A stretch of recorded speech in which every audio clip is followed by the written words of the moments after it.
இந்த சேனலை தொடர்ந்து நடத்த உதவி செய்ய நினைப்பவர்கள் உதவி செய்யலாம். வணக்கம்.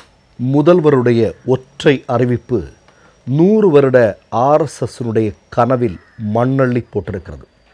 சனாதனத்தை வேரறுப்போம் என்று முழங்கிக் கொண்டிருக்கக்கூடிய தமிழ்நாட்டிலிருந்து ஆர்எஸ்எஸ்னுடைய மற்றொரு கனவையும் இல்லாமலாக்குவதற்கான முன்னெடுப்பு நடந்திருக்கிறது என்பதுதான் இவ்வளவு பெரிய அளவில் பாஜகவை கதிகலங்க செய்திருக்கக்கூடிய சம்பவத்திற்கு பின்னால் இருக்கக்கூடிய விஷயம். அப்படி என்ன நடந்தது அப்படின்னு நீங்கள் கேட்கலாம். நான் அதை சொல்கிறதுக்கு முன்னாடி அந்த முதல்வருடைய ஒற்றை அறிவிப்பு ஆர்எஸ்எஸ் பாஜகவிற்குள்ள எவ்வளோ பெரிய பீதியை கிளப்பி இருக்கிறது அப்படிங்கிறது இன்றைக்கு சட்டமன்றத்திலேயும் காலையில் நமக்கு தெரிஞ்சுது. சட்டமன்றத்தில் முதல்வர் சில விஷயங்களை பேசியிருக்காரை, அதையும் சுருக்கமாக பார்த்துட்டு வந்துடுங்க. நாங்கள் ஆட்சிக்கு வந்தால் ஒவ்வொருவருக்கும் 15 லட்சம் ரூபாய். அது என்னாச்சு? அது சொல்லிட்டு இதெல்லாம் சொல்லுங்க, நல்லா இருக்கும். அதான் சொல்லும் போது மோடி மஸ்தான் மாதிரி வேலை இருக்க அப்படி நீங்களே சொல்லியிருக்கீங்க. நான் பிரதமரை சொன்னாரா என்பது எனக்கு சந்தேகம் வந்து சொல்றேன்.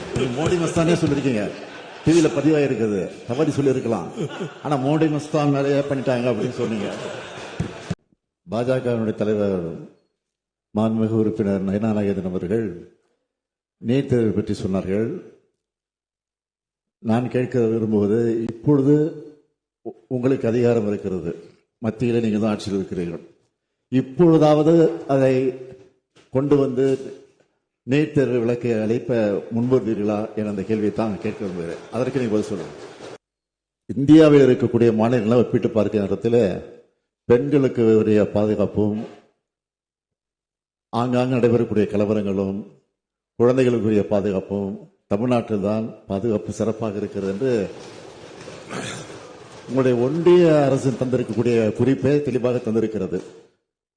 பாஜக ஆளுகிற மாநிலங்களில் தான் இன்றைக்கு கலவரங்களும் பெண்களுக்கு பாதுகாப்பு இல்லாத சூழ்நிலை இருக்கிறது என்பதையும் ஆதாரங்களோடு நான் விளக்குவது தயாராக இருக்கிறேன். அதை ஏற்றுக்கொள்ள உறுப்பினர் தயாராக இருக்கிறார். சரி, இதற்கெல்லாம் நாம் பதில் சொல்லலாம். ஆனால் அதுக்கு முன்னாடி முதல்வர் அறிவித்த அந்த ஒற்றை அறிவிப்பு என்ன அப்படிங்கிறத நம்ம பார்க்கணும் இல்லையா? அவர் சொல்கிறாரு, மலரட்டும் மாநில சுயாட்சி, உருவாகட்டும் இந்திய கூட்டாட்சி.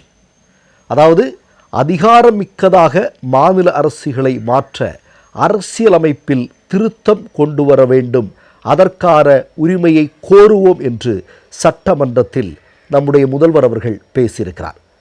அதாவது நீதிபதி குரியன் ஜோசப் குழு அளித்த பரிந்துரையின் அடிப்படையில் இந்தியாவை முதிர்ச்சியடைந்த கூட்டாட்சி நாடாக மாற்றும் வகையில் அரசியலமைப்பு சட்டத்தில் திருத்தம் கொண்டு வர வேண்டும் என்ற முன்மொழிவினை தமிழ்நாடு முதலமைச்சர் மு.க. ஸ்டாலின் அவர்கள் சட்டமன்றத்தில் வெளியிட்டிருக்கிறார். இப்போ இதெல்லாம் சாத்தியமா அப்படின்னு நீங்கள் கேட்கலாம். சாத்தியமாகியிருக்கிறது. இந்தியா சுதந்திரம் அடைந்ததற்கு பிறகு ஏறத்தாழ 136 முறை இந்திய அரசியலமைப்பு சட்டத்தில் திருத்தம் கொண்டு வரப்பட்டிருக்கிறது. அப்படி இதையும் திருத்த முடியும். எப்படி? இன்றைக்கு முதல்வர் மு.க. ஸ்டாலின் அவர்கள் முன்னெடுத்திருக்கக்கூடிய அதே விஷயத்தை மற்ற மாநிலங்களும் முன்னெடுக்கும் பட்சத்தில் இது சாத்தியமானது. இப்போது நமக்கு எல்லாருக்கும் நல்லா தெரியும், அனைத்து அதிகாரங்களும் ஆர்எஸ்எஸ் பாஜக ஆட்சி பொறுப்பிற்கு வந்ததற்கு பிறகு முழுக்க முழுக்க ஒன்றியத்தில் குவிக்க வைக்கப்பட்டிருக்கக்கூடிய காட்சியை நம்ம பார்க்குறோம். அதாவது அவர்கள் கொடுக்கக்கூடிய இடத்திலும் மாநிலங்கள் வாங்கக்கூடிய இடத்திலும் தள்ளப்பட்டிருக்கக்கூடிய காட்சி இருக்கிறது. அதை எத்தனை நாட்கள் தொடர வேண்டும்? ஏண்டா இன்றைக்கு ஒன்றியத்தில் பாஜக ஆர்எஸ்எஸ்னுடைய ஆட்சிக்கு அள்ள கொடுக்காத பணத்தை கொடுத்து கொண்டிருப்பது அப்படிங்கிறது மாநிலங்கள் தான். அது நமக்கு எல்லாருக்கும் தெரியும். மாநிலங்கள் கொடுத்து கொண்டிருக்கக்கூடிய பணத்தில் தான் ஒன்றியம் ஆட்சி பொறுப்பில் இருந்திருக்கிறது. ஆனால் இவர்கள் சமமாக எல்லா மாநிலத்தையும் நடத்துகிறார்களா அப்படின்னா இல்லை. அது நமக்கு கண்கூடாக தெரியும். அப்படி இருக்கும்போது மாநிலங்கள் மட்டுமே என்றைக்கும் கொடுத்து கொண்டிருக்கக்கூடிய இடத்திலும் வாங்கி கொண்டிருக்கக்கூடிய இடத்துல எப்போதும் மாநிலங்கள் இருப்பதும் அப்படிங்கிறதும் எப்படி அது சரியான விஷயமாக இருக்க முடியுமா அப்படிங்கிறதான் முதல்வர் ஸ்டாலின் அவர்கள் கேட்கக்கூடிய கேள்வி. இப்போ இது ஆர்எஸ்எஸ் அசைச்சு பார்க்குது. சரியா?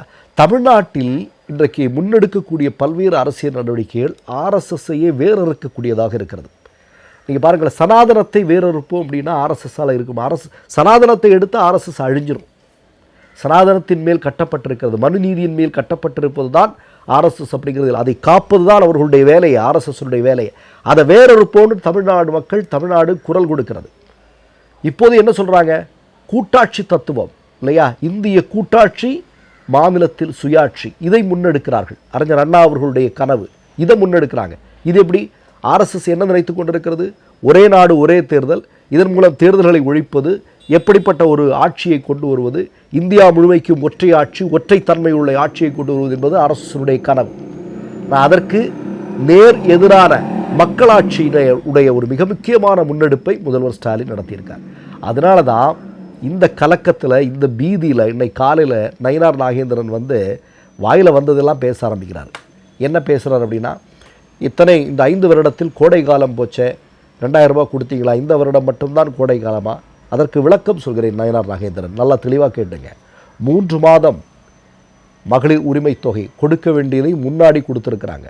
2000 ரூபாய் கூடுதலாக கொடுத்துருக்குறாங்கன்னா அடுத்தது திராவிட முன்னேற்ற கழக ஆட்சி 2.0. சரியா? அப்படி என்றால் மே மாதத்தில் 2000 ரூபாயை திராவிட முன்னேற்ற கழக ஆட்சி கொடுக்கும். அதிலிருந்து 2000ஆக உயர்த்துவோம் என்று சொல்லியிருக்கிறார்கள். அது நடக்கப் போகிறது, அவ்வளவுதான். சரியா? இது ஒன்று. 2வது விஷயம், இந்த 2000 ரூபாய் கொடுக்கறது, 5000 ரூபாய் கொடுக்கறதுக்கு முதல்வர் தெளிவாக கேட்டார். 15 லட்சம் ரூபாய் கொடுப்பதாக சொன்னீர்களே, அது எப்போதாவது அதை பற்றி ஏதாவது பேச முடியுமா, இல்லை கேட்டு சொல்ல முடியுமா, அல்லது இது மோடி மஸ்தான் வேலையா அப்படிங்கிறது தெளிவாக கேட்குறாரு. ஆமாங்க, 11 வருடங்களாக இந்திய மக்கள் பார்த்து கொண்டிருக்கிறார்கள். வானத்தை தான் பார்க்க வேண்டியிருக்கிறது, ஏதாவது விழுமா அப்படின்னு. 15 லட்சம் ரூபாய் ஒவ்வொரு அக்கௌண்ட்லையும் வரும்னு வடை சுட்டுட்டு வந்த மோடி மஸ்தான் இல்லையா, அது இன்றைக்கி என்ன நடந்து கொண்டிருக்கிறது அப்படிங்கிறது நமக்கு தெரியும்.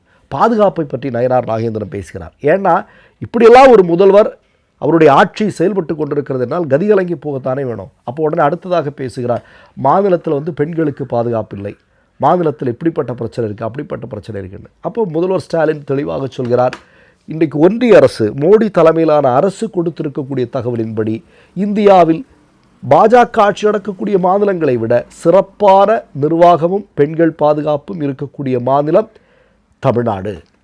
அதை மோடியே சொல்லியிருக்கிறார் அப்படின்னு சொல்கிறாரு. அதுக்கப்புறம் நயினார் நாகேந்திரன் அவர்களிடம் பதில் இல்லை. இப்படி ஒவ்வொன்றாக அடுக்கிட்டு போகிறாங்க. நீங்கள் பாருங்கள், ஏன் அப்படின்னா அவர்களுக்கு ஒரு பதட்டம் வந்துடுச்சு. இன்றைக்கி இந்த மாதிரி செய்திகள் நடந்துகிட்டு இருக்கும்போதே தேமுதிக திராவிட முன்னேற்ற கழக கூட்டணியில் சேர்ந்துருச்சு. நீங்கள் நல்லா கேட்டுக்கணுங்க, இன்றைக்கி முதல்வர் ஸ்டாலின் அவர்கள் கூட்டாட்சி தத்துவம், அதாவது இந்திய கூட்டாட்சியும் மாநிலத்தில் சுயாட்சியும் என்கிற முன்னெடுப்பை ஏன் எடுக்கிறார் தெரியுமா? இன்றைக்கி நீங்கள் பாருங்கள், தமிழ்நாட்டில் இருக்க ஒரு மிகப்பெரிய கட்சி அதிமுக. பொதுவாக திமுக கூட்டணி, அதிமுக கூட்டணி இப்படின்னா தமிழ்நாடு அரசியலில் பேசுவது என்பது வழக்கம். ஆனால் இன்றைக்கு திராவிட முன்னேற்ற கழக கூட்டணி என்டிஏ கூட்டணி என்பதாக மாறியிருக்கிறது. ஊடகங்கள், அடிமை ஊடகங்களின் உதவியோடு பாஜக அப்படி ஒரு அஜெண்டாவை செட் பண்ணி வச்சுருக்கிறான். நீங்கள் பாருங்கள், அதிமுக இவ்வளோ பெரிய கட்சி, அதிமுக கூட்டணி என்று தானே இங்கே சொல்லணும், ஆனால் என்டிஏ கூட்டணி என்பதாக மாற்றி அமைத்திருக்கிறார்கள். அப்போ மாநிலங்கள் இருக்கக்கூடிய மாநில கட்சிகளை எல்லாம் இல்லாமல் ஆக்குவதற்கான ஒரு மிகப்பெரிய திட்டம் ஆர்எஸ்எஸ் சங்க பரிவாரங்களுடைய கைகளில் இருக்கிறது.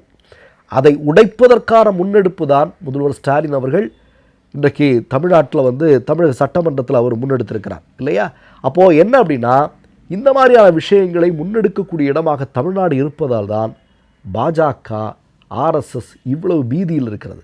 அதனால தான் தமிழ்நாடை எப்படியாவது கைப்பற்ற வேண்டும் என்பதற்கு எல்லா விதமான உத்திகளையும் அவர்கள் பார்க்கிறார்கள். ஆனால் தமிழ்நாட்டு மக்கள் அதற்கு அனுமதி மறுத்து கொண்டே இருக்கிறார்கள். அதை எப்போதும் மறுப்பார்கள். மற்றொரு நிகழ்வில் சந்திப்போம். நன்றி, வணக்கம்.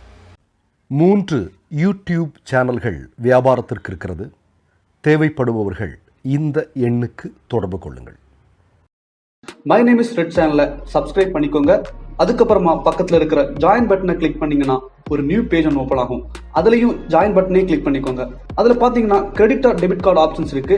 இதில் உங்களுக்கு விசா, மாஸ்டர் கார்டு, ரிப்பே அப்படின்னு 3 ஆப்ஷன்ஸ் கொடுத்துருக்காங்க. அதில் நீங்கள் எந்த கார்டு சூஸ் பண்ணுறீங்களோ அந்த கார்டோட நம்பர் என்டர் பண்ணிக்கோங்க. அப்புறமா கார்டோட வேலிடிட்டி மந்த் அண்ட் இயரை டைப் பண்ணிக்கோங்க. அடுத்தபடியா உங்க கார்டோட பின்னால சிவிசி கோடுன்னு சொல்லிட்டு 3 நம்பர்ஸ் கொடுத்துருப்பாங்க. அந்த நம்பரை இதில் என்டர் பண்ணிக்கோங்க. அப்புறமா அட்ரஸ் அண்ட் இன்ஃபர்மேஷன் என்டர் பண்ணிட்டு பைங்கிற பட்டனை கிளிக் பண்ணிக்கோங்க. ஒருவேளை உங்க கார்டு நம்பர் இன்வாலிட்னு காமிச்சிச்சுன்னா உங்க கார்டுல இன்டர்நேஷனல் யூசேஜை எனேபிள் பண்ணுங்க.